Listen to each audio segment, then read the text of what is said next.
Hi friends, welcome back to our YouTube channel Vedya vlogs. ಎಲ್ಲರೂ ಹೇಗಿದ್ದೀರಾ? ನಾನಂತೂ ತುಂಬ ಚೆನ್ನಾಗಿದ್ದೀನಿ.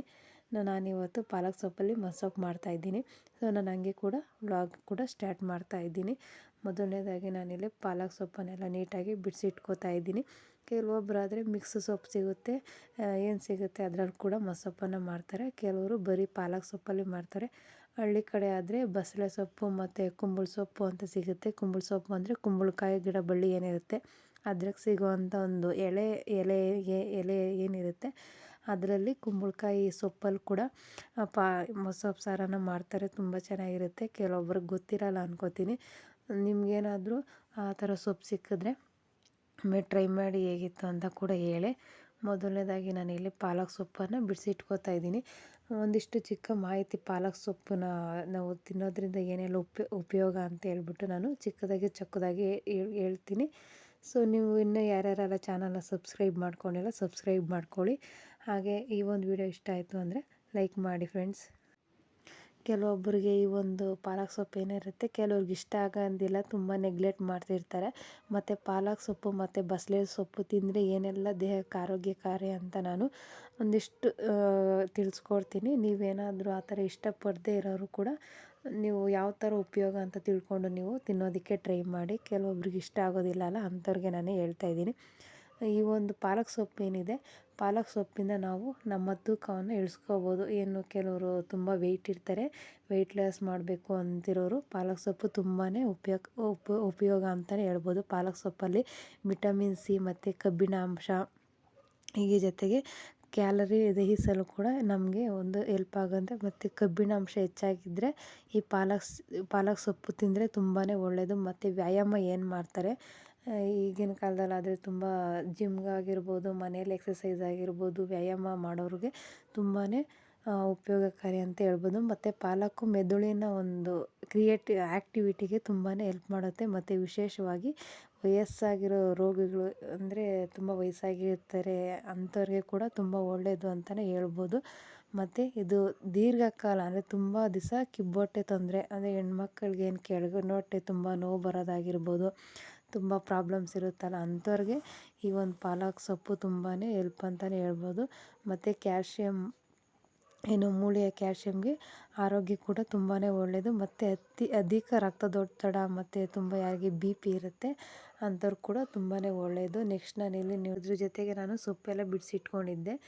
ನಾನು ಇಲ್ಲಿ ನೋಡ್ತಾ ಇರ್ಬೋದು, ಬೇಳೆ ಮತ್ತು ಒಂದು ಈರುಳ್ಳಿ, ಬೆಳ್ಳುಳ್ಳಿ, ಒಂದು ಟೊಮೊಟೊ, ಮೆಣಸಿನ್ಕಾಯಿ, ಕೊತ್ತಂಬರಿ ಎಲ್ಲ ತೊಗೊಂಡಿದ್ದೀನಿ.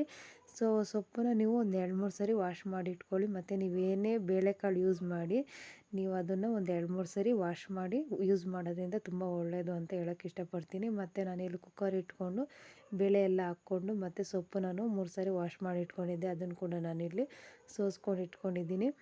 ನಿಮಗೆ ತುಂಬಾ ಒಳ್ಳೆಯದು ಪಾಲಕ್ ಸೊಪ್ಪು. ಈ ಒಂದು ಹೆಣ್ಮಕ್ಳಿಗೆ ಈಗಿನ ಜನ್ರೇಷನ್ ಏನು ಕ್ಯಾನ್ಸರ್ ಆಗಿರ್ಬೋದು, ಈ ಒಂದು ಗರ್ಭಚೀಲ ತುಂಬ ಕ್ಯಾನ್ಸರು ಈ ಥರ ಎಲ್ಲ ಬರ್ತಾ ಇರುತ್ತಲ್ಲ, ಈ ಒಂದು ಅಪಾಯಕಾರಿಯನ್ನು ತಡೆಯೋದಕ್ಕೆ ಪಾಲಕ್ ಸೊಪ್ಪು ತುಂಬಾ ಹೆಲ್ಪ್ ಮಾಡುತ್ತೆ. ಆದಷ್ಟು ನೀವು ಈ ಒಂದು ಬಾಯಲರ್ಚಿಕಾಯಿನ ಅವಾಯ್ಡ್ ಮಾಡೋದಕ್ಕೆ ಟ್ರೈ ಮಾಡಿ. ನೆಕ್ಸ್ಟ್ ನಾನಿಲ್ಲಿ ನೋಡ್ತಾ ಇರ್ಬೋದು, ಹಚ್ಚಿಟ್ಕೊಂಡಿರೋಂಥ ಈರುಳ್ಳಿ, ಟೊಮೊಟೊ ಎಲ್ಲ ನಾನು ಕುಕ್ಕರ್ಗೆ ಹಾಕ್ಕೋತಾ ಇದ್ದೀನಿ. ನೀವು ಇಷ್ಟ ಆಯಿತು ಅಂತಂದರೆ ಹುಳಿ ಅಂಶ ಇತ್ತು ಇಷ್ಟ ಆಯಿತು ಅಂದರೆ ನೀವು ಬೇಕಾದ್ರೆ ಇದಕ್ಕೊಂದು ಸ್ವಲ್ಪ ಹುಣಸೆ ಹಣ್ಣು ಕೂಡ ಹಾಕ್ಕೊಳ್ಳಿ, ತುಂಬ ಚೆನ್ನಾಗಿರುತ್ತೆ. ನಾನಿಲ್ಲಿ ಒಂದು ದೊಡ್ಡ ಈರುಳ್ಳಿ ಕಟ್ ಮಾಡಿ ಇಟ್ಕೊಂಡಿದ್ದೆ, ಅದನ್ನು ಮಾತ್ರ ಹಾಕ್ಕೋತಾ ಇದ್ದೀನಿ. ಇನ್ನು ಮಿಕ್ಕಿರೋ ಅರ್ಧ ಈರುಳ್ಳಿ ನಾನು ಒಗ್ಗರಣೆಗೆ ಹಾಕ್ಕೋತೀನಿ. ನೆಕ್ಸ್ಟು ಒಂದು ಗ್ಲಾಸ್ ನೀರು ಹಾಕ್ಕೊಂಡಿದ್ದೀನಿ, ಸ್ವಲ್ಪನೇ ಸಾಕು, ಯಾಕಂದರೆ ಸೊಪ್ಪು ನೀರು ಬಿಟ್ಕೊಳ್ಳುತ್ತೆ ಅಲ್ವ, ಹಾಗಾಗಿ. ನೆಕ್ಸ್ಟು ರುಚಿಗೆ ಉಪ್ಪು ನೋಡಿ ಹಾಕ್ಕೊಳ್ಳಿ, ಬೇಕಾದ್ರೆ ಫೈನಲಾಗಿ ಹಾಕ್ಕೊಳ್ಳಿರಂತೆ. ಸೊ ಇದು ಟಿಫನ್ಗೆ ದೋಸೆಗೆ ಬಂದ್ಬಿಟ್ಟು ಚೆನ್ನಾಗಿ ಮಸಾಲ ರೆಡಿ ಆಗ್ತಾಯಿದೆ. ನೆಕ್ಸ್ಟು ಜಾರ್ಗೆ ಕೊಬ್ಬರಿ ಮತ್ತು ನಾನಿಲ್ಲಿ ಒಂದು ಸ್ವಲ್ಪ ಜೀರಿಗೆ ಆ್ಯಡ್ ಮಾಡ್ಕೋತಾ ಇದ್ದೀನಿ. ನೀವು ಕುಕ್ಕರ್ ಒಂದು 2 ವಿಜಿಲ್ ಕೂಗಿಸ್ಕೊಂಡ್ರೆ ಸಾಕು. ನೆಕ್ಸ್ಟ್ ನಾನಿಲ್ಲಿ ಬೆಂದಿರೋಂಥ ಬೇಳೆ, ತರಕಾರಿ ಎಲ್ಲ, ಸೊಪ್ಪು ಎಲ್ಲ ಸೋಸಿಟ್ಕೊಂಡಿದ್ದೀನಿ. ಕೊಬ್ಬರಿ ಮತ್ತು ಜೀರಿಗೆನ ಒಂದು ರೌಂಡು ರುಬ್ಬಿಟ್ಕೊಂಡಿದ್ದೀನಿ, ಯಾಕಂದರೆ ತರಕಾರಿಯಾಗಿ ಸಿಗುತ್ತೆ ಅಂತ ಹೇಳ್ಬಿಟ್ಟು. ನೆಕ್ಸ್ಟು ಬೇಯಿಸಿಟ್ಕೊಂಡಿರೋ ಅಂಥ ಸೊಪ್ಪು ಎಲ್ಲ ಹಾಕ್ಬಿಟ್ಟು ಅದಕ್ಕೊಂದು ಚಿಟಿಕೆ ನಾನು ಧನಿಯಾ ಪುಡಿ ಹಾಕ್ಕೋತಾ ಇದ್ದೀನಿ ಟೇಸ್ಟಿಗೆ ಅಂತ. ಇದನ್ನು ನಾವು ಇಲ್ಲಿ ರುಬ್ಕೊಳ್ಳೋಣ. ಮತ್ತು ನಾನಿಲ್ಲಿ ಸ್ಟವ್ ಮೇಲೆ ತಪ್ಪಲೆನ ಇಟ್ಕೊಂಡಿದ್ದೀನಿ. ಸ್ವಲ್ಪ ಅದಕ್ಕೆ ಒಗ್ಗರಣೆಗೆ ಆಯಿಲ್ ಹಾಕ್ಕೋತಾ ಇದ್ದೀನಿ. ನಿಮಗೇನಾದರೂ ಈ ಥರ ಒಂದು ಬಾಟ್ಲ್ ಏನಾದರೂ ಇಷ್ಟ ಆಯಿತು ಅಂತಂದರೆ ನೀವು ಇದನ್ನು ಮೀಶೋನಲ್ಲಿ ಬೈ ಮಾಡ್ಬೋದು. ಈ ಥರ ಓಪನ್ ಮಾಡೋದು, ಜಸ್ಟ್ ಈ ಥರ ಕ್ಲೋಸ್ ಮಾಡೋದು ನೋಡ್ತಾ ಇರ್ಬೋದು. ಇದಾದಷ್ಟು ಲೀಕೇಜ್ ಆಗೋದಕ್ಕೆ ಅವಾಯ್ಡ್ ಮಾಡುತ್ತೆ. ಇದು ಬಂದು ಪ್ಲ್ಯಾಸ್ಟಿಕ್ಕು. ನಿಮಗಿದು ಮೀಶೋನಲ್ಲಿ ಅವೈಲೇಬಲ್ ಇದೆ. ಸೊ ಇಷ್ಟ ಆಯಿತು ಅಂದರೆ ಬೈ ಮಾಡಿ. ಸೊ ನೆಕ್ಸ್ಟ್ ಇಲ್ಲಿ ಎಣ್ಣೆ ಎಲ್ಲ ಕಾದಿದೆ, ಅದಕ್ಕೆ ನಾನೀಗ ಒಂದು ಸ್ವಲ್ಪ ಸಾಸಿವೆಯನ್ನು ಹಾಕ್ಕೋತಾ ಇದ್ದೀನಿ. ಸೊ ನಾನಿಲ್ಲಿ ನಿಮ್ಗೆ ಏನಾದರೂ ಪಾಲಕ್ ಸೊಪ್ಪಿನ ಬಗ್ಗೆ ಒಂದಿಷ್ಟು ಡೀಟೇಲ್ಸ್ ಏನಾದರೂ ಇಷ್ಟ ಆಯಿತು ಅಂದರೆ ಲೈಕ್ ಮಾಡಿ. ಮತ್ತು ನಾನಿಲ್ಲಿ ಹಚ್ಚಿಟ್ಕೊಂಡಿರೋ ಅಂಥ ಈರುಳ್ಳಿ ಮತ್ತು ಕರಿಬೇವನ್ನು ಕೂಡ ಹಾಕ್ಕೊಂಡು ಜಸ್ಟ್ ಈರುಳ್ಳಿ ಎಲ್ಲ ಸ್ವಲ್ಪ ಬ್ರೌನ್ ಕಲರ್ ಬರೋವರೆಗೂ ಫ್ರೈ ಮಾಡ್ಕೋತಾ ಇದ್ದೀನಿ. ಮೆದುಳು ನಮಗೆ ಆ್ಯಕ್ಟಿವ್ ಆಗಿರೋದಕ್ಕೆ ಮತ್ತು ಕ್ಯಾಲ್ಶಿಯಮ್ ಹೆಣ್ಮಕ್ಳಿಗೇನು 30 ಏಜ್ ಆಗ್ತಿದ್ದಂಗೆ ನಮ್ಮ ಒಂದು ಮೊಣಕಾಲಿನ ನೋವು ಅದು ಇದೆಲ್ಲ ಬರೋದಕ್ಕೆ ಸ್ಟಾರ್ಟ್ ಆಗುತ್ತೆ. ಇದನ್ನೆಲ್ಲ ಅವಾಯ್ಡ್ ಮಾಡೋದಕ್ಕೆ ಪಾಲಕ್ ಸೊಪ್ಪು ತುಂಬಾ ಹೆಲ್ಪ್ ಅಂತಲೇ ಹೇಳ್ಬೋದು. ಮತ್ತು ಎನರ್ಜಿ ಬೂಸ್ಟ್ ಕೂಡ ಇದು ಹೆಚ್ಚು ಮಾಡುತ್ತೆ. ಮತ್ತು ಕಿಡ್ನಿ ಕಾಯಿಲೆ ಇರೋರ್ಗೆ ಕೂಡ ಒಳ್ಳೆಯದು. ಮತ್ತು ಅಸ್ತಮಾ ಇರೋರಿಗೆ ಅಸ್ತಮಾ ಕಡಿಮೆ ಮಾಡೋದಕ್ಕೆ ಪಾಲಕ್ ಸೊಪ್ಪು ತುಂಬಾ ಹೆಲ್ಪ್ ಮಾಡುತ್ತೆ. ಮತ್ತು ದೃಷ್ಟಿ ದೋಷ ಯಾರಿಗಿರುತ್ತೆ ಅಂಥವ್ರಿಗೆ. ಸೊ ನಮ್ಮ ಒಂದು ದಿನಚರಿ ಟೀ ಜೊತೆಗೆ ಆರಂಭವಾಗುತ್ತೆ. ಸೊ ಟೀ ಎಲ್ಲ ಯಾರ್ಯಾರಿಗೆ ಇಷ್ಟ ಕಮೆಂಟ್ ಮಾಡಿ. ಮತ್ತು ಮೂಳೆಯ ಆರೋಗ್ಯ ಹೇಳ್ದಂಗೆ ಹೆಣ್ಮಕ್ಳಿಗೆ 30 ವರ್ಷ ನಂತರ ಒಂದು ಮೂಳೆ ಸಮಸ್ಯೆಗಳು ಆರಂಭವಾಗುತ್ತೆ. ಕಾಲು ನೋವು, ತುಂಬ ಮೂಳೆ ನೋವು ಬರೋದಿದೆ. ಈ ಥರದ್ದೆಲ್ಲ ಅವಾಯ್ಡ್ ಮಾಡೋದಕ್ಕೆ ಪಾಲಕ್ ಸೊಪ್ಪು ತುಂಬಾ ಉಪಯೋಗ. ನಾನಿಲ್ಲಿ ರುಬ್ಬಿಟ್ಕೊಂಡಿರೋ ಅಂಥ ಸೊಪ್ಪನ್ನು ಹಾಕ್ಕೊಂಡಿದ್ದೀನಿ. ನೆಕ್ಸ್ಟು ನಾನು ಏನು ಬೇಳೆ ಬೇಯಿಸ್ಕೊಂಡಿರೋ ಅಂಥ ನೀರು ಜೊತೆಗೇ ಎಲ್ಲ ಜಾರಲ್ಲಿ ಮಿಕ್ಸ್ ಇರೋ ಅಂಥದ್ದು ಹಾಕ್ಕೊಂಡು ಕಲಸಿಟ್ಕೊಂಡೆ. ಮತ್ತು ಕನ್ಸಿಸ್ಟೆನ್ಸಿ ನಿಮ್ಗೆ ಏನಾದ್ರು ತಿಕ್ಕಾಗಿ ಅನಿಸ್ತು ಅಂತಂದರೆ ನೀವು ಇನ್ನೂ ಒಂದು ಗ್ಲಾಸ್ ನೀರು ಕೂಡ ಹಾಕ್ಕೊಂಡು ನಿಮಗೆ ಎಷ್ಟು ಬೇಕೋ ಕನ್ಸಿಸ್ಟೆನ್ಸಿ ಅಷ್ಟು ಸಾಂಬಾರು ನೀವು ರೆಡಿ ಮಾಡಿಟ್ಕೋಬೋದು. ನೋಡ್ತಾ ಇರ್ಬೋದು ನಮಗೆ ಈ ಒಂದು ಕನ್ಸಿಸ್ಟೆನ್ಸಿಯಲ್ಲಿ ನಾನು ರೆಡಿ ಮಾಡಿ ಇಟ್ಕೊಂಡಿದ್ದೀನಿ ಸಾಂಬಾರು. ನಿಮ್ಗೆ ಏನಾದರೂ ಇನ್ನೂ ತೆಳ್ಳಗೆ ಬೇಕು ಅಂತ ಅನಿಸಿದ್ರೆ ನೀವು ಇನ್ನೂ ಒಂದು ಸ್ವಲ್ಪ ನೀರು ಕೂಡ ಹಾಕ್ಕೋಬೋದು. ನೆಕ್ಸ್ಟ್ ನಾನಿಲ್ಲಿ ರುಚಿಗೆ ತಕ್ಕಷ್ಟು ಉಪ್ಪನ್ನು ಹಾಕ್ತಾಯಿದ್ದೀನಿ. ಸೊ ಸಾಂಬಾರೆಲ್ಲ ಒಂದು ಸ್ವಲ್ಪ ಚೆನ್ನಾಗಿ ಕುದಿ ಬರಬೇಕು. ನೀವು ಆಗಾಗ ಈ ಒಂದು ಸೊಪ್ಪು ಸಾಂಬಾರನ್ನ ಮಾಡ್ಕೊಂಡು ತಿಂತಾಯಿರಿ. ಮತ್ತು ಆದಷ್ಟು ಮಕ್ಕಳಿಗೆ ಸೊಪ್ಪು ಬೇಯಿಸಿರೋ ಅಂಥ ನೀರನ್ನು ಕೊಡೋದಕ್ಕೆ ಟ್ರೈ ಮಾಡಿ. ಆ ಒಂದು ತುಂಬಾ ಒಳ್ಳೆಯದು ಸೊಪ್ಪು ಬೇಯಿಸಿರೋ ಬೇಳೆಕಾಳು ನೀರು. ಇದನ್ನೆಲ್ಲ ಅವರೇನಾದರೂ ಈ ಥರ ಸೊಪ್ಪು ಅದು ಇದು ತಿನ್ನಲ್ಲ ಅಂತಂದರೆ ನೀವು ಸೊಪ್ಪು ಬೇಯಿಸಿರೋ ನೀರು ಕೂಡ ನೀವು ಮಾಡ್ಕೋಬೋದು.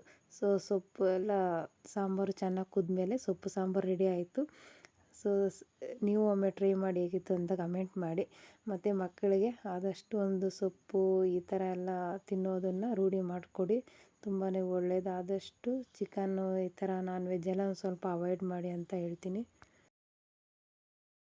ಸೊ ಮಾರ್ನಿಂಗ್ ರೊಟೀನ್ ಕೂಡ ಆದಷ್ಟು ಮೊಳಕೆ ಕಾಳು, ಬೇಯಿಸಿರೋ ಕಾಳು ಮತ್ತು ನೆನಿಟ್ಟಿರೋ ಕಾಳುಗಳನ್ನ ಕೊಡೋದಕ್ಕೆ ಕೂಡ ಟ್ರೈ ಮಾಡಿ. ಸೊ ನೋಡ್ತಾ ಇರ್ಬೋದು ಸೊಪ್ಪು ಸಾಂಬಾರು ಹೇಗೆಲ್ಲ ರೆಡಿ ಆಯಿತು ಅಂತ. ತುಂಬ ಟೇಸ್ಟಿಯಾಗಿತ್ತು.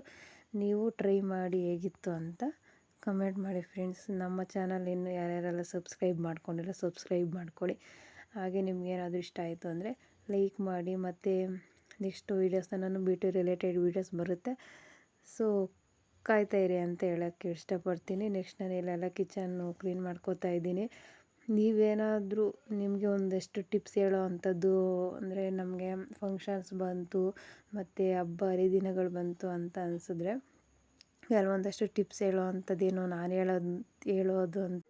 ಹೇಳೋದು ಏನು ಅಂತ ಅಂದರೆ ನೀವು ಆದಷ್ಟು ಹಬ್ಬ ದಿನಗಳಲ್ಲಿ ನೀವು ವಾರಕ್ಕೆ ಮುಂಚೆನೇ ಎಲ್ಲ ಒಂದು 10-15 ದಿವಸ ಮುಂಚೆನೇ ನೀವು ನಿಮ್ಮ ಕೆಲಸಗಳನ್ನು ನೀವು ತೊಡಸ್ಕೋಬೇಕಾಗತ್ತೆ. ಅಂದರೆ ತುಂಬ ದೊಡ್ಡ ದೊಡ್ಡ ಕೆಲಸಗಳನ್ನೆಲ್ಲ ನೀವು 15 ದಿವಸ ಮುಂಚೆನೇ ಮಾಡ್ಕೊಳ್ಳೋದಕ್ಕೆ ಸ್ಟಾರ್ಟ್ ಮಾಡಿದ್ರೆ ನಿಮ್ಗೆ ಆ ಥರ ಒಂದು ಫಂಕ್ಷನ್ ದಿವಸದಲ್ಲಾಗಿರ್ಬೋದು, ಹಬ್ಬ ದಿನಗಳಲ್ಲಾಗಿರ್ಬೋದು ತುಂಬಾ ಟೆನ್ಷನ್ ಇರೋದಿಲ್ಲ. ನೀವು ಏನೇ ಒಂದಷ್ಟು ಹೇಳೋ ಅಂಥದ್ದಾದರೆ ಸ್ಕ್ರೀನ್ ಬಟ್ಟೆ ವಾಶ್ ಮಾಡ್ಕೊಳ್ಳೋದು, ಮತ್ತು ಮೇಲಿನ ಧೂಳು ಮತ್ತು ಈ ಥರದ್ದೆಲ್ಲ ಕ್ಲೀನ್ ಮಾಡ್ಕೊಳ್ಳೋದು, ಒಂದು ದೊಡ್ಡ ದೊಡ್ಡ ಕೆಲಸ ಇರುತ್ತಲ್ಲ ಪಾತ್ರೆಗಳು ವಾಶ್ ಮಾಡ್ಕೊಳ್ಳೋದು, ಈ ಥರದ್ದೆಲ್ಲ ನೀವು 15 ದಿವಸದಿಂದನೇ ಸ್ಟಾರ್ಟ್ ಮಾಡ್ಕೊಬಿಟ್ರೆ ಆ ಒಂದು ಹಬ್ಬ ದಿವಸಗಳಲ್ಲಿ ನಿಮಗೆ ಟೆನ್ಷನ್ ಇರೋದಿಲ್ಲ. ಈ ಜಾರ್ ನಾನು ಬಂದ್ಬಿಟ್ಟು ಪಾಪುಗೆ ಹಣ್ಣುಗಳು ಅಲ್ಲೂ ಚಿಕ್ಕ ಚಿಕ್ಕದಾಗಿರುತ್ತಲ್ಲ ವರ್ಷದ್ದು ಪಾಪು ಅವೆಲ್ಲ ಹಣ್ಣು ತಿನ್ನೋಕ್ಕಾಗೋದಿಲ್ವಲ್ಲ ಅಂಥ ಟೈಮಲ್ಲಿ ನಾನು ಈ ಥರದ್ದು ಜಾರಲ್ಲಿ ಗ್ರೈಂಡ್ ಮಾಡಿಕೊಡ್ತಿದ್ದೆ. ತುಂಬ ಈಸಿಯಾಗಿ ಕುಡಿಯೋದಕ್ಕೆ ಜ್ಯೂಸ್ ಕುಡಿಯೋದಕ್ಕೆ ತುಂಬಾ ಹೆಲ್ಪ್ ಆಗುತ್ತೆ. ಸೊ ಇದನ್ನು ನೀವು ಇನ್ನೊಂದು ಥರ ಇದರಲ್ಲೂ ಕೂಡ ಇನ್ನೊಂದು ಥರ ಬರುತ್ತೆ, ಫಿಲ್ಟ್ರ್ ಕೂಡ ಬರುತ್ತೆ. ಇದರಲ್ಲಾದರೆ ಫಿಲ್ಟ್ರ್ ಇಲ್ಲ, ಇನ್ನೊಂದು ಜಾರಲ್ಲಾದರೆ ಫಿಲ್ಟ್ರ್ ಬರುತ್ತೆ. ಸೊ ನೀವೇನಾದರೂ ಪರ್ಚೇಸ್ ಮಾಡೋದಿದ್ರೆ ಆ ಥರ ಪರ್ಚೇಸ್ ಮಾಡಿ. ಸೊ ಹೆಣ್ಮಕ್ಳಿಗೆ ಈ ವುಮೆನ್ಸ್ ಏನು ಆಚೆ ಹೋಗಿ ಕೆಲಸ ಮಾಡೋರು ಮತ್ತು ಮನೇಲಿ ಬಂದು ಮಾಡ್ಕೊಳ್ಳೋರು ತುಂಬ ಜನ ಇರ್ತಾರೆ. ಅಂಥವ್ರು ಕೂಡ ತುಂಬಾ ರಿಸ್ಕ್ ಇರುತ್ತೆ ಯಾವ ಥರ ಅಂತ. ನಿಮ್ಗೆ ಇನ್ನೂ ಹೆಚ್ಚಾಗಿ ಕಿಚನ್ ಟಿಪ್ಸ್ ಬೇಕು ಅಂತ ಅನಿಸಿದ್ರೆ ಯೂಟ್ಯೂಬಲ್ಲಿ ತುಂಬಾ ಕಿಚನ್ ಟಿಪ್ಸ್ ರಿಲೇಟೆಡ್ ವೀಡಿಯೋಸ್ ಕನ್ನಡದಲ್ಲಿ ಕೂಡ ತುಂಬ ಜನ ಮಾಡಾಕಿದ್ದಾರೆ, ತುಂಬ ಚೆನ್ನಾಗಿದೆ. ನಿಮಗೇನಾದರೂ ಬೇಕಿತ್ತು ಅಂದರೆ ಇದನ್ನು ನೀವು ವೀಡಿಯೋಸು ಚೆಕ್ಔಟ್ ಮಾಡಿ, ತುಂಬ ಹೆಲ್ಪ್ ಆಗುತ್ತೆ.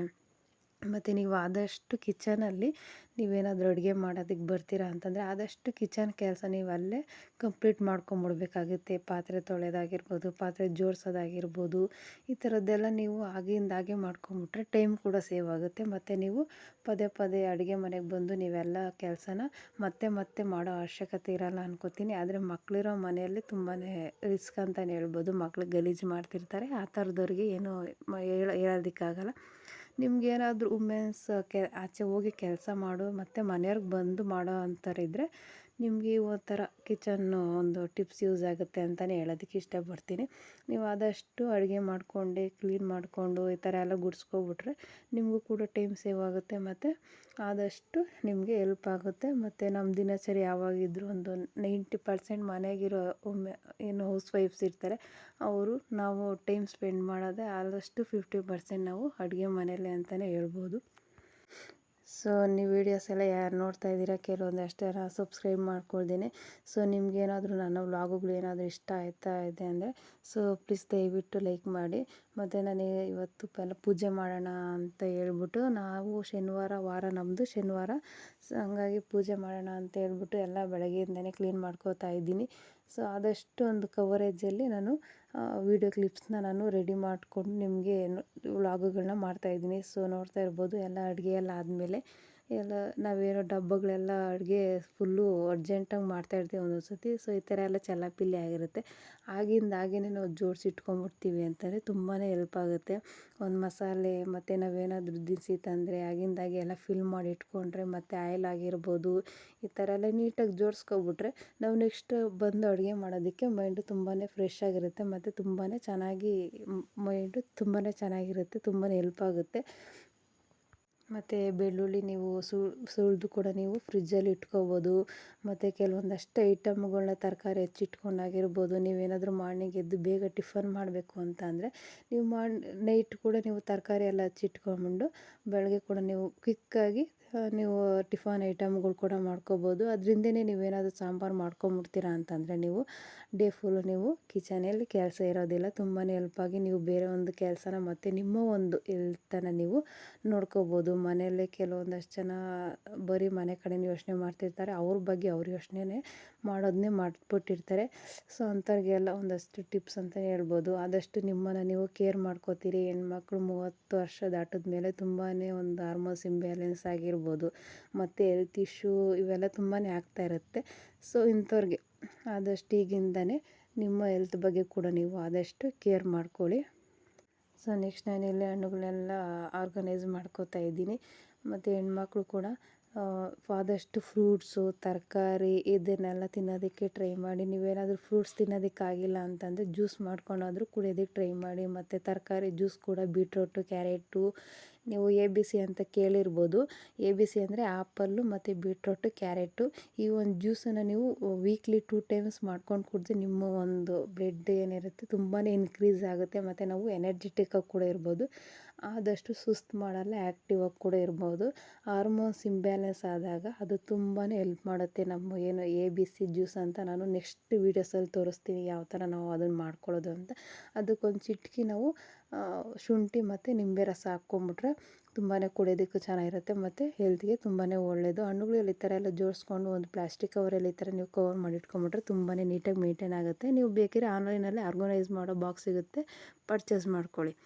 ನೆಕ್ಸ್ಟ್ ನಾನಿಲ್ಲಿ ಇದನ್ನು ಕೂಡ ನಾನು ಮೀಶೋನಲ್ಲಿ ತೊಗೊಂಡಿದ್ದು. ಸೊ ಸ್ಯಾರೀಸ್ ಎಲ್ಲ ಆರ್ಗನೈಸ್ ಮಾಡ್ಕೋಬೇಕು. ಅದಕ್ಕೆ ಮುಂಚೆ ನಾನು ಸ್ಯಾರಿ ಕಲೆಕ್ಷನ್ಸ್ ಮಾಡೋಣ ಅಂತ ಅನ್ಕೋತಾ ಇದ್ದೀನಿ. ನೋಡೋಣ, ಎಲ್ಲ ಆರ್ಗನೈಸ್ ಇಲ್ಲ ಕಲೆಕ್ಷನ್ಸ್ ವೀಡಿಯೋಸ್ ಯಾವ್ದು ಮಾಡಿದ್ರು ನಾನು ನಿಮ್ಮ ಜೊತೆ ಶೇರ್ ಮಾಡ್ತೀನಿ. ಸೊ ನಾನು ಕನ್ಫ್ಯೂಸ್ ಆಗಿದ್ದು ಯಾವ ಸೀರೆ ವೇರ್ ಮಾಡೋಣ ಅಂತ ಹೇಳ್ಬಿಟ್ಟು. ಈಗ ಒಂದು ಸ್ಯಾರಿ ನಾನು ರೀಸೆಂಟಾಗಿ ಬ್ಲೌಸನ್ನು ನಾನು ಸ್ಟಿಚ್ ಮಾಡ್ಕೊಂಡಿದ್ದೆ. ಸ್ಯಾರಿ ಕ್ವಾಲಿಟಿ ಬಂದು ಅಷ್ಟು ಪರವಾಗಿಲ್ಲ ಅನಿಸ್ತು. ಬಟ್ ನನಗೆ ಸ್ಯಾರಿ ಬಂದು ಅರ್ಶಿನ ಕುಂಕುಮದಲ್ಲಿ ಯಾರೋ ಕೊಟ್ಟಿದ್ದು. ಸೊ ಹಾಗಾಗಿ ನೋಡ್ತಾ ಇರ್ಬೋದು, ಇದು ರೀಸೆಂಟಾಗಿ ನಾನು ಸ್ಟಿಚ್ ಮಾಡಿಕೊಂಡೆ. ಏನು ಅಂತ ಅಂದರೆ ಇದು ತುಂಬ ಪ್ಲೈನಾಗಿತ್ತು. ನೀವು ನೋಡ್ತಾ ಇದ್ದೀರಲ್ಲ ಈ ಡಿಸೈನು, ಇದು ನಾನು ಹ್ಯಾಂಡ್ ವರ್ಕ್ ಮಾಡ್ಕೊಂಡಿರೋದು, ನಾನೇ ಓನಾಗಿ ಮಾಡ್ಕೊಂಡಿರೋದು. ಜಸ್ಟ್ ಬೀಡ್ಸ್ ಹಾಕ್ಕೊಂಡು ಜಸ್ಟ್ ಸಿಲ್ಕ್ ಥ್ರೆಡ್ ಏನಿರುತ್ತೆ ಅದರಲ್ಲಿ ನಾನು ಸಿಂಪಲಾಗಿ ವರ್ಕ್ ಮಾಡ್ಕೊಂಡಿದ್ದೀನಿ ನಾನೇ. ತುಂಬ ಪ್ಲೇನಾಗಿರುತ್ತೆ ಅಂತ ಅನಿಸಿದ್ರೆ ಈ ಥರ ನೀವು ಮಾಡ್ಕೊಳ್ಳಿ, ತುಂಬಾ ಚೆನ್ನಾಗಿರುತ್ತೆ. ನೆಕ್ಸ್ಟು ತೋರಿಸ್ತೀನಿ ನಾನು ಯಾವ ಥರ ಫುಲ್ಲು ಬ್ಯಾಕ್ ಯಾವ ಥರ ಪ್ಯಾಟ್ರನ್ ಇಕ್ಕಿ ನಾನು ಸ್ಟಿಚ್ ಮಾಡಿದ್ದೀನಿ ಅಂತ ಹೇಳ್ಬಿಟ್ಟು. ಅದು ಹಿಂದೆ ಬಂದ್ಬಿಟ್ಟು ನಾನು ಮಾಮೂಲಿ ಲೇಸ್ ತಂದು ಅಟ್ಯಾಚ್ ಮಾಡಿರೋ ಅಂಥದ್ದು. ನೀವು ಈ ಥರ ಎಲ್ಲ ಸಿಂಪಲ್ಲಾಗಿ ಸ್ಯಾರೀಸ್ಗೆ ಬ್ಲೌಸ್ಗೆ ಎಲ್ಲ ಯಾವ ಥರ ಚಿಕ್ಕ ಚಿಕ್ಕದಾಗಿ ವರ್ಕ್ ಮಾಡ್ಕೊಬೋದು. ಹ್ಯಾಂಡ್ ವರ್ಕು ಕೆಲವು ಅದು ಎಲ್ರಿಗೂ ಬರೋದಿಲ್ಲ. ಮಗ್ಗಮ್ ವರ್ಕು, ಆರಿ ವರ್ಕು ಇದೆಲ್ಲ ತುಂಬ ಕ್ಲಾಸಸ್ಗೆ ಹೋಗಿ ಕಲ್ತ್ಕೊಬಂದಿರೋರು ಇರ್ತಾರೆ. ಮನೆಯಲ್ಲೇ ಇರೋರಾದರೆ ಹೌಸ್ ವೈಫು ಹೋಗಿ ಕಲಿಯೋದು ಕೂಡ ಅವಕಾಶ ಇಲ್ಲದೆ ಇರೋರು ಮನೇಲಿ ಯಾವ ಥರ ಮಾಡ್ಕೋಬೋದು ಅಂತ ನಾನು ನೆಕ್ಸ್ಟ್ ವೀಡಿಯೋದಲ್ಲಿ ತೋರಿಸ್ತೀನಿ, ನೆಕ್ಸ್ಟ್ ಬರೋ ವೀಡಿಯೋಸಲ್ಲಿ. ಸೊ ಈ ಸ್ಯಾರಿ ಕೂಡ ನಾನು ಮದುವೆ ಟೈಮಲ್ಲಿ ಕೊಟ್ಟಿದ್ದು ಅತ್ತೆ ಮನೆಯವರು. ಸೊ ಅದು ಸಿಂಪಲ್ಲಾಗಿದೆ. ಸೊ ಯಾವ್ದು ವೇರ್ ಮಾಡೋಣ ಅಂತ ಅನ್ಕೋತಿದ್ದೆ. ಪಾಪು ಕೂಡ ಆ ಡ್ರೆಸ್ ಹಾಕು ಈ ಡ್ರೆಸ್ ಹಾಕು ಅಂತ ಇದು ಮಾಡ್ತಿದ್ಲು. ಸೊ ಎಲ್ಲ ಕೆಲಸ ಆಯಿತು. ಸೊ ಬಟ್ಟೆ ಕೂಡ ವಾಷಿಂಗ್ ಮಿಷಿನ್ಗೆ ಹಾಕಿದ್ದೆ, ಹಾಗೆ ಎಲ್ಲ ಒಣಗಾಕ್ತಾ ಇದ್ದೀನಿ. ನೀವು ಆದಷ್ಟು ನೀವು ಪೂಜೆ ಮಾಡೋ ಅಂಥ ದಿನಗಳಲ್ಲಿ ನೀವು ಸ್ನಾನಕ್ಕೆ ಹೋಗೋಕ್ಕೆ ಮುಂಚೆನೇ ಪ್ರತಿಯೊಂದು ಕೆಲಸನೂ ಆದಷ್ಟು ಮುಗಿಸ್ಕೊಳ್ಳೋದಕ್ಕೆ ಟ್ರೈ ಮಾಡಿ. ನೆಕ್ಸ್ಟು ನಾನಿಲ್ಲಿ ಏರ್ ಪ್ಯಾಕ್ ಹಾಕ್ಕೊಳ್ಳೋಣ ಅಂತ ಹೇಳ್ಬಿಟ್ಟು ಇಲ್ಲಿ ನಾನು ತೋರಿಸ್ತಾ ಇದ್ದೀನಲ್ಲ ಎಣ್ಣೆ ಪೌಡ್ರು, ನಾನು ರೆಗ್ಯುಲರಾಗಿ ಯೂಸ್ ಮಾಡೋ ಅಂಥದ್ದು. ಮತ್ತು ಇದು ಬಂದ್ಬಿಟ್ಟು ವಿಟಮಿನ್ ಇ ಕ್ಯಾಪ್ಸೂಲು. ಇದು ಏನೇ ಒಂದು ಏರ್ ಗ್ರೋತ್ ಆಗಿರ್ಬೋದು, ಒಂದು ಸ್ಕಿನ್ ರೊಟೀನ್ಗೆ ಯೂಸ್ ಮಾಡೋ ಅಂಥದ್ದು. ನೆಕ್ಸ್ಟ್ ನಾನಿಲ್ಲಿ ಟೀ ಡಿಕಾಷನ್ ಮಾಡೋದಕ್ಕೆ ಇಟ್ಟಿದ್ದೀನಿ. ಟೀ ಸೊಪ್ಪಾಗಿರ್ಬೋದು, ಇಲ್ಲ ಕಾಫಿ ಪುಡಿ ಕೂಡ ಆಗಿರ್ಬೋದು. ಪೌಡ್ರ್ ಹಾಕ್ಕೊಂಡಿದ್ದೀನಿ, ಎಣ್ಣೆ ಪೌಡ್ರ್ ಏನು ತೋರಿಸ್ತಾ ಅದೊಂದು ಬೌಲ್ಗೆ ಹಾಕ್ಕೊಂಡು ವಿಟಮಿನ್ ಇ ಕ್ಯಾಪ್ಸೂಲ್ ಕೂಡ ನಾನು ಮಿಕ್ಸ್ ಮಾಡ್ಕೋತಾ ಇದ್ದೀನಿ. ಇದಕ್ಕೆ ಬೇಕಾದ್ರೆ ನೀವು ಅಲೋವೆರಾ ಜೆಲ್ಲು ಇಲ್ಲಾಂತಂದರೆ ಮೊಸರು, ಹಾಲು ಏನು ಯೂಸ್ ಮಾಡ್ತೀರ ಅದು ಕೂಡ ಹಾಕ್ಕೋಬೋದು. ಇದು ಬಂದ್ಬಿಟ್ಟು ಏರ್ ಪ್ಯಾಕು ನಾನು ಹಾಕ್ತಿರೋದು. ಕೆಲವೊಂದು ಸತಿ ನಾನು ಎಣ್ಣೆ ಪೌಡ್ರು ಕೂಡ ಯೂಸ್ ಮಾಡ್ತೀನಿ, ಮತ್ತು ನಿಶಾ ಕೂಡ ಯೂಸ್ ಮಾಡ್ತೀನಿ. ಎರಡು ಕೂಡ ಬೆಟರ್ ಅನ್ನಿಸ್ತು. ನಾನು ಈಗ ಮಿಕ್ಸ್ ಮಾಡ್ಕೋತಾ ಇದ್ದೀನಿ. ಸ್ವಲ್ಪನೇ ನೋಡಿಕೊಂಡು ಮಿಕ್ಸ್ ಮಾಡ್ಕೊಳ್ಳಿ. ಯಾವ ಥರ ಕನ್ಸಿಸ್ಟೆನ್ಸಿ ಅಂತ ನಾನು ತೋರಿಸ್ತೀನಿ. ಮತ್ತು ಎಣ್ಣೆ ಪೌಡ್ರು ನಾನೀಗ ಯೂಸ್ ಮಾಡ್ತಾರೋ ಅಂಥದ್ದು ತಿಕ್ಕಾಗಿರೋ ಏರ್ಗಾದರೆ 2 ಟೈಮ್ಸ್ ಯೂಸ್ ಮಾಡ್ಬೋದು ನೀವು. ನಾನು 3-4 ಟೈಮ್ಸ್ ಯೂಸ್ ಮಾಡ್ಕೊಂಡಿದ್ದೀನಿ, ಯಾಕಂದರೆ ನನ್ನ ಕೂದಲು ತುಂಬ ತಿನ್ನಾಗಿದೆ. ಯೂಸ್ ಮಾಡಿ ತುಂಬಾ ಚೆನ್ನಾಗಿದೆ. ಸೊ ನೋಡ್ತಾ ಇದ್ದೀರಲ್ಲ, ಈ ಥರ ಸ್ವಲ್ಪನೇ ಕಲಿಸ್ಕೊಂಡು ಮಿಕ್ಸ್ ಮಾಡ್ಕೊಳ್ಳಿ, ಓಕೆನಾ. ನೀವೇನಾದರೂ ನಿಶೆ ಯೂಸ್ ಮಾಡ್ತೀರಾ ಅಂದರೆ ತಿಕ್ಕಾಗಿರೋ ಏರಿಗಾದರೆ 2 ಪ್ಯಾಕೆಟ್ ಬೇಕಾಗುತ್ತೆ. ನಮಗೆ ತಿನ್ನಾಗಿದೆ ಏರೋ ಅಂತಂದರೆ ನೀವು 1 ಪ್ಯಾಕೆಟ್ ಸಾಕು. ಇವೆರಡು ಕೂಡ ನಾನು ರೆಗ್ಯುಲರಾಗಿ ಯೂಸ್ ಮಾಡೋ ಅಂಥದ್ದು. ಫಸ್ಟ್ ನಾನಾದರೆ ಇದನ್ನು ತುಂಬ ರೆಗ್ಯುಲರಾಗಿ ಯೂಸ್ ಮಾಡ್ತಿದ್ದೆ. ಕೂದಲೆಲ್ಲ ತುಂಬ ಚೆನ್ನಾಗಿ ಗ್ರೋತ್ ಆಗಿತ್ತು. ಬಟ್ ನಾನು ಯಾವಾಗ ನೆಗ್ಲೆಕ್ಟ್ ಮಾಡಿದೆ ಆವಾಗ ಏರ್ ಫಾಲ್ ಜಾಸ್ತಿ ಆಯಿತು. ನಾನು ಇದನ್ನು ಸ್ಟಾರ್ಟ್ ಮಾಡ್ಕೊಂಡಿದ್ದೀನಿ. ನಾನು ನಿಮಗೆ ನೋಡಿಸ್ತೀನಿ 3-4 ಮಂತ್ಸಲ್ಲಿ ಯಾವ ಥರ ಒಂದು ರಿಸಲ್ಟ್ ಕೊಡುತ್ತೆ ಅಂತ ಹೇಳ್ಬಿಟ್ಟು. ಈ ಥರ ಚೆನ್ನಾಗಿ ಮಿಕ್ಸ್ ಮಾಡ್ಕೊಂಡು ಈ ಒಂದು ಕನ್ಸಿಸ್ಟೆನ್ಸಿ ಬಂದರೆ ಸಾಕು. ನೆಕ್ಸ್ಟ್ ನಾನಿಲ್ಲಿ ಅಪ್ಲೈ ಮಾಡಿಸ್ಕೋತಾ ಇದ್ದೀನಿ. ಒಂದೊಂದು ಸತಿ ನಾನೇ ಅಪ್ಲೈ ಮಾಡ್ಕೋತೀನಿ, ಎಲ್ಲ ಮಾಡೋರಿದ್ದರೆ ಕೂಡ ತುಂಬಾ ಹೆಲ್ಪ್ ಆಗುತ್ತೆ. ಯಾಕಂದರೆ ಬ್ಯಾಕ್ ಸೈಡೆಲ್ಲ ತುಂಬ ನೀಟಾಗಿ ಒಬ್ಬರೇ ಒಂದು ಸೆಲ್ಫ್ ಹಾಕ್ಕೊಳ್ಳೋದಕ್ಕಾಗಲ್ವಲ್ಲ, ಹಂಗಾಗಿ ನೀವು ಇದಕ್ಕೆ ಬೇಕಾದ್ರೆ ಅಲೋವೆರಾ ಜೆಲ್ ಕೂಡ ಮಿಕ್ಸ್ ಮಾಡ್ಕೊಳ್ಳಿ. ಇಲ್ಲ ಅಂತಂದರೆ ನೀವು ಒಂದು ಮೆಹಂದಿ ಪೌಡ್ರ್ ಏನು ಬರುತ್ತೆ ಅದನ್ನು ಕೂಡ ಹಾಕ್ಕೋಬೋದು. ಇಲ್ಲ ತುಂಬ ವೆರೈಟೀಸ್ ಆಫ್ ಒಂದು ಮೆಹಂದಿ ಪೌಡ್ರ್ ಇದೆ, ಎಣ್ಣೆ ಪೌಡ್ರಸ್ ಇದೆ. ನೀವು ಇದರ ಕಲರ್ ಕೂಡ ಸಿಗುತ್ತೆ ನಿಮಗೆ. ಬ್ರೌನ್ ಆಗಿರ್ಬೋದು, ಒಂದು ರೆಡ್ಡಿಶ್ ಆಗಿರ್ಬೋದು, ಬ್ಲ್ಯಾಕ್ ಆಗಿರ್ಬೋದು. ನಾನಿಲ್ಲಿ ಬ್ಲ್ಯಾಕೇ ಹಾಕ್ಕೋತಾ ಇರೋದು. ಬಟ್ ಮಿಸ್ಸಾಗಿ ಅದೊಂದು ಬ್ರೌನ್ ಕಲರ್ ನಾನು ಲಾಸ್ಟ್ ಟೈಮ್ ತೊಗೊಂಡಿದ್ದು ಅದೇನು ಅಷ್ಟು ಬ್ರೌನ್ ಬರೋದಿಲ್ಲ, ಬ್ಲ್ಯಾಕೇ ಬರುತ್ತೆ. ಸೊ ಹಂಗಾಗಿ ಪೂಜೆ ಎಲ್ಲ ಸ್ನಾನ ಮಾಡಿ ಪೂಜೆಗೆಲ್ಲ ರೆಡಿ ಮಾಡಿ ಇಟ್ಕೊಂಡಿದ್ದೆ. ಪೂಜೆ ಮಾಡ್ಕೋತಾ ಇದ್ದೀನಿ. ಪ್ರತಿ ಸಾರಿ ನಾವು ಹಬ್ಬ ಹರಿದಿನಗಳಲ್ಲಿ ನೀವೇನೇ ಪೂಜೆ ಮಾಡಿದ್ರು ನಿಮ್ಮ ದೊಡ್ಡವ್ರಿಗೂ ಪೂಜೆ ಮಾಡೋದು ಅಷ್ಟೇ ಇಂಪಾರ್ಟೆಂಟ್ ಆಗುತ್ತೆ. ನಮಗೆ ದೇವರ ಆಶೀರ್ವಾದ ಎಷ್ಟು ಮುಖ್ಯನೋ ಒಂದು ಪಿತೃಗಳ ಆಶೀರ್ವಾದ ಕೂಡ ಅಷ್ಟೇ ಮುಖ್ಯ ಮತ್ತು ಪ್ರಾಮುಖ್ಯತೆ ಅಂತಲೇ ಹೇಳ್ಬೋದು. ಈಗಿನ ಕಾಲದಲ್ಲಾದರೆ ತಂದೆ ತಾಯಿ ಬೆಲೆನೇ ಗೊತ್ತಿಲ್ಲದೆ ಇರೋರು ಎಷ್ಟೋ ಜನ ಇದ್ದಾರೆ. ನೀವೇನಾದರೂ ಅಂಥ ಒಂದು ಇದರಲ್ಲಿದ್ದರೆ ದಯವಿಟ್ಟು ನೀವು ಅವ್ರು ಇರೋವಾಗಲೇ ಅವರ ಬೆಲೆನ ತಿಳ್ಕೊಳ್ಳಿ. ಯಾಕಂತಂದರೆ ಅವ್ರು ಹೋದ್ಮೇಲೆ ನೀವು ತುಂಬಾ ಪಶ್ಚಾತ್ತಾಪ ಪಡಬೇಕಾಗುತ್ತೆ. ನಾವು ಅವ್ರಿಗೋಸ್ಕರ ತುಂಬ ದೊಡ್ಡದಾಗಿ ಏನೋ ಸಾಧನೆ ಮಾಡಬೇಕಾಗಿಲ್ಲ. ಅವ್ರನ್ನಿರೋವರೆಗೂ ನಾವು ಅವ್ರಿಗೇನು ನೋವು ಆಗದಿರೋ ಥರ, ಅವ್ರಿಗೇನು ನಾವು ನಮ್ಮಿಂದ ತೊಂದರೆ ಆಗದಿರೋ ಥರ ಅವ್ರನ್ನ ನೋಡಿಕೊಂಡ್ರೆ ಅಷ್ಟೇ ಸಾಕು. ಮತ್ತು ಆ ತಂದೆ ತಾಯಿ ಬೆಲೆ ಏನು ಅಂತ ನಾವು ಕೂಡ ತಂದೆ ತಾಯಿ ಯಾವ ಸ್ಥಾನದಲ್ಲಿ ನಿಂತ್ಕೊಂಡಾಗೆ ಗೊತ್ತಾಗೋದು. ಸೊ ಅಂಥ ಒಂದು ಸ್ಥಾನದಲ್ಲಿ ಬಂದು ತಿಳ್ಕೊಂಡು ಪಶ್ಚಾತ್ತಾಪ ಪಡೋಕ್ಕಿಂತ ನೀವು ಮುಂಚೆನೇ ಆ ಬೆಲೆನ ತಿಳ್ಕೊಂಡ್ರೆ ತುಂಬಾ ಒಳ್ಳೆಯದು ಅಂತ ಹೇಳ್ತೀನಿ. ಸೊ ಯಾರೂ ಅಷ್ಟೇ ತಂದೆ ತಾಯಿಗೆ ನೋವು ಕೊಡೋದಕ್ಕೆ ಹೋಗಬೇಡಿ. ಆದಷ್ಟು ಕೂಡ ಅವ್ರಿಗೆ ಗೌರವ ಕೊಡಿ ಮತ್ತು ಪ್ರೀತಿ ಮಾಡಿ. ಮತ್ತು ನನಗೆ ಒಂದಷ್ಟು ಪಿತೃಪಕ್ಷ ಕೂಡ ಯಾಕೆ ಮಾಡ್ತೀವಿ ಅಂತ ನಾನು ಮುಂದೆ ಒಂದು ವ್ಲಾಗ್ಗಳಲ್ಲಿ ಹೇಳ್ತೀನಿ. ಮತ್ತು ಪೂಜೆ ವಿಧಾನ ಕೂಡ ಹೇಳ್ತೀನಿ. ನಾನು ಲಾಸ್ಟ್ ಟೈಮ್ ಒಂದು ಸ್ಯಾರಿ ಡ್ರಾಪಿಂಗ್ ವಿಡಿಯೋ ಏನು ಹಾಕಿದ್ದೆ ಅದು ಕೂಡ ಯಾರೂ ಅರ್ಥ ಆಗಿಲ್ಲ ಅಂತ ಕೂಡ ಕಮೆಂಟ್ ಮಾಡಿದ್ದು. ನಾನು ನೆಕ್ಸ್ಟ್ ವಿಡಿಯೋ ಅಪ್ಲೋಡ್ ಮಾಡ್ತೀನಿ. ಸೊ ನಿಮಗೇನಾದರೂ ಈ ಥರ ವ್ಲಾಗ್ಸ್ ಇಷ್ಟ ಆಯಿತು ಅಂದರೆ ನನಗೆ ಕಮೆಂಟ್ ಮಾಡಿ. ಮತ್ತು ಸ್ಟಿಚಿಂಗ್ ವೀಡಿಯೋಸ್ ಕೂಡ ನಾನು ಅಪ್ಲೋಡ್ ಮಾಡ್ತೀನಿ. ಸೊ ಅದು ಕೂಡ ರೆಕಮೆಂಡ್ ವಿಡಿಯೋ ಒಂದು ಕಮೆಂಟ್ ಬಂದಿದೆ. ಸೊ ನಿಮಗೆ ಕಮೆಂಟ್ ಮಾಡಿ ನನಗೆ ಯಾವ ಥರ ವೀಡಿಯೋಸ್ ಬೇಕು ಅಂತ. ಒಂದು ಸ್ಟಿಚಿಂಗ್ ವಿಡಿಯೋ ಆಗಿರ್ಬೋದು, ಮತ್ತು ಒಂದು ಬ್ಯೂಟಿ ರಿಲೇಟೆಡ್ ವೀಡಿಯೋಸ್ ಆಗಿರ್ಬೋದು. ಸೊ ಕಮೆಂಟ್ ಮಾಡಿ. ಮತ್ತು ನಾವೇನು ಮಾಡ್ತೀವಿ ಕೂಡ ಅದೇ ಕೂಡ ನಮ್ಮ ಮಕ್ಕಳು ಕೂಡ ನಮ್ಮನ್ನು ಫಾಲೋ ಮಾಡ್ತಿರ್ತವೆ. ನಾವೇನೇ ಒಂದು ನಾವು ಏನೇ ಫಾಲೋ ಮಾಡಿದ್ರೂ ಕೂಡ ಅದು ನಮ್ಮ ಮಕ್ಕಳ ಮೇಲೆ ಪರಿಣಾಮ ಬೀಳುತ್ತೆ.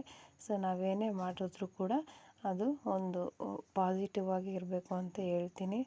ಮತ್ತು ಪೂಜೆ ಮಾಡಬೇಕಾದ್ರೆ ಪ್ರತಿ ಸತಿಯೂ ನಾವು ಗಣೇಶನಿಗೆ ಒಂದು ಮೊದಲನೇ ಪ್ರಾಮುಖ್ಯತೆಯನ್ನು ಕೊಡಬೇಕಾಗುತ್ತೆ. ಮತ್ತು ಉಳಿದ ದೇವರುಗಳಿಗೆ ಮತ್ತು ದೊಡ್ಡವ್ರಿಗೆ ನಾವು ನಂತರ ಪೂಜೆಯನ್ನು ಮಾಡ್ಕೋಬೇಕಾಗುತ್ತೆ. ನೀವು ಯಾವಾಗಲೂ ಪೂಜೆ ಮಾಡಿ. ಮಧ್ಯಾಹ್ನ 12 ಗಂಟೆ ಒಳಗೆ ಸಾಧ್ಯವಾದರೆ ಪೂಜೆ ಮಾಡಿಲ್ಲ ಅಂತಂದರೆ ನೀವು ಸಂಜೆ 6 ಗಂಟೆ ಮೇಲೆ ಇಲ್ಲ 5 ಗಂಟೆ ಮೇಲೆ ಪೂಜೆ ಮಾಡ್ಕೊಳ್ಳೋದಕ್ಕೆ ಟ್ರೈ ಮಾಡಿ. ಆದಷ್ಟು ನಿಮಗೆ ಪೂಜೆ ಮಾಡಿದ ದಿವಸ ತುಂಬಾ ಪಾಸಿಟಿವ್ ವೈಬ್ಸ್ ಆಗಿರ್ಬೋದು. ನಿಮಗೆ ಮೈಂಡ್ ಕೂಡ ತುಂಬಾ ಫ್ರೆಶ್ ಆಗಿರುತ್ತೆ. ಆದಷ್ಟು ಈ ಡಿಪ್ರೆಷನ್ ಇಲ್ಲ ಇರೋರು ತುಂಬ ಆ್ಯಕ್ಟಿವ್ ಇರೋದಕ್ಕೆ, ಮನೇಲಿರೋಂಥ ಹೆಣ್ಮಕ್ಳು ಆ್ಯಕ್ಟಿವ್ ಇರೋದಕ್ಕೆ ಸಹಾಯ ಆಗುತ್ತೆ. ಇಲ್ಲಿ ಎಲ್ಲೋಗ್ಬೇಕು ಎಲ್ಲೋಗ್ಬೇಕು ನೋಡ. ಸೊ ಫ್ರೆಂಡ್ಸ್, ಸಿಟಿಯಲ್ಲಿರೋರು ನೋಡ್ಕೊಂಬಿಡಿ ಹಸುಗಳೆಲ್ಲ, ದನ ಕರುಗಳು ಹಳ್ಳಿ ಕಡೆ ಯಾವ ಥರ ಇದೆ ಅಂತ ಹೇಳ್ಬಿಟ್ಟು. ನಿಮ್ಗೆ ಈ ವಿಡಿಯೋದಲ್ಲಿ ಅನಿಸಿರ್ಬೋದು ವಾಯ್ಸ್ ಒಂದು ಸ್ವಲ್ಪ ಯಾಕೆ ಚೇಂಜಸ್ ಆಗಿದೆ ಅಂತ ಹೇಳ್ಬಿಟ್ಟು. ಎಲ್ರಿಗೂ ಗೊತ್ತಿರೋ ಹಾಗೆ ವೆದರು ಚೇಂಜಸ್ ಆಗ್ತಾ ಇದ್ದಂಗೆ ನಮ್ಮ ಒಂದು ಚೇಂಜಸ್ ಕೂಡ ಬಾಡಿ ಕೂಡ ಚೇಂಜಸ್ ಆಗ್ತಾ ಇರುತ್ತೆ. ಸೊ ಕೋಲ್ಡ್ ಆಗಿರೋದ್ರಿಂದ ವಾಯ್ಸು ಸ್ವಲ್ಪ ಗರಗಸ ಥರ ಬರ್ತಾಯಿದೆ. ಸೊ ಸ್ವಲ್ಪ ಅಡ್ಜಸ್ಟ್ ಮಾಡ್ಕೊಂಬಿಡಿ. ಮತ್ತು ನೋಡ್ತಾ ಇರ್ಬೋದು ಯಾವ ಥರ ಸಂಜೆ ಸುಮ್ಮನೆ ವಾಕಿಂಗ್ ಹೋಗೋಣ ಅಂತ. ಸೊ ನಾವು ವಾಕಿಂಗ್ ಹೋದರೆ ಮೂವರೇ ಹೋಗಲ್ಲ. ಇಲ್ಲಿ ನೋಡ್ತಾ ಇರ್ಬೋದು ಇವರು ಕೂಡ ನಮ್ಮ ಬಾಡಿ ಗಾರ್ಡ್ಸ್ ಆಗಿರ್ತಾರೆ. ನಮಗೆ ಚಾರ್ಲಿ ಕೂಡ ನಮ್ಮ ಜೊತೆಗೆ ಬರ್ತಾನೆ. ಸೊ ಇವತ್ತು ಅವಳು ಇರಲಿಲ್ಲ. ಬೇರೆ ನಾಯಿಗಳು ಕೂಡ ನಮ್ಮ ಜೊತೆಗೆ ವಾಕಿಂಗ್ ಬರ್ತವೆ. ನೀವು ನೋಡ್ತಾ ಇರ್ಬೋದು ಯಾವ ಥರ ಸಂಜೆ ವೆದರ್ ಇದೆ ಅಂತ ಹೇಳ್ಬಿಟ್ಟು. ನೀವು ಎಷ್ಟೇ ಕೆಲಸ ಮಾಡಿ ಬೆಳಗ್ಗೆ ಇಲ್ಲ ಸಂಜೆ ನೀವು ಈ ಥರ ಒಂದು ವಾಕ್ ಮಾಡ್ಕೊಬಿಟ್ರೆ ಅಂತಂದರೆ ತುಂಬ ಮೈಂಡ್ ಒಂದು ರಿಫ್ರೆಶ್ ಆಗಿರೋದಕ್ಕೆ ತುಂಬಾ ಹೆಲ್ಪ್ ಮಾಡುತ್ತೆ. ಮತ್ತು ನೀವು ನೋಡ್ತಾ ಇರ್ಬೋದು ಬೇರೆ ನಾಯಿ ಕೂಡ ನಮ್ಮನ್ನು ಫಾಲೋ ಮಾಡ್ಕೊಬರ್ತಾ ಇದೆ. ಆದಷ್ಟು ಮೂಕ ಪ್ರಾಣಿಗಳೇ ನಮ್ಮ ಕೈಯಲ್ಲಾದಷ್ಟು ಮೂಕ ಪ್ರಾಣಿಗಳಿಗೆ ಸಹಾಯ ಮಾಡೋದಕ್ಕೆ ಒಂದು ಪ್ರಯತ್ನ ಮಾಡಿ. ಇವು ಏನು ಅಂತ ಕೂಡ ಕಮೆಂಟ್ ಮಾಡಿ. ನನಗೆ ಪ್ರತಿ ಸಲ ನೋಡ್ತಿರ್ತೀನಿ. ಸೊ ಇದಾಗಿತ್ತು ಫ್ರೆಂಡ್ಸ್ ಈ ಒಂದು ವ್ಲಾಗ್ ಮತ್ತು ಈ ವಿಡಿಯೋ ಆಗಿತ್ತು. ನಿಮ್ಗೆ ಏನಾದರೂ ಇಷ್ಟ ಆಯಿತು ಅಂದರೆ ಲೈಕ್ ಮಾಡಿ, ಶೇರ್ ಮಾಡಿ ಮತ್ತು ಕಮೆಂಟ್ ಮಾಡಿ. ಮತ್ತು ಮತ್ತೊಂದು ವ್ಲಾಗಲ್ಲಿ ಸಿಗ್ತೀನಿ. Thank you.